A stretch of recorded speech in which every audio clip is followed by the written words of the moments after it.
अगर किसी पर कोई जुर्म का आरोप लगता था तो गार्ड्स उसके मुंह में सूखे चौल भर देते थे।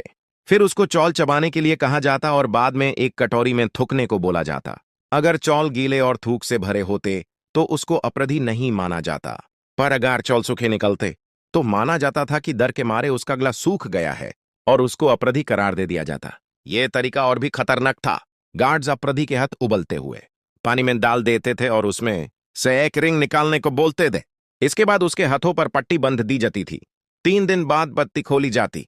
अगर जख्म भर गए होते तो वो अपराधी नहीं था, पर अगर हाथ नहीं भारे होते तो उसे दंड दिया जाता था। अफ्रीका में भी एक अनोखा तरीका था। लोग घास के 2 बड़े बंडल्स को एक साथ कसकर बांध देते थे। आरोपी को उस घास के बीच से गुजारना होता था। अगर घास ढीली हो जाती या खुल जाती तो वो आजाद था, लेकिन अगर घास और ज्यादा कस जाती तो उसे गुनाहगार माना जाता और मौके पर ही सजा दी जाती थी।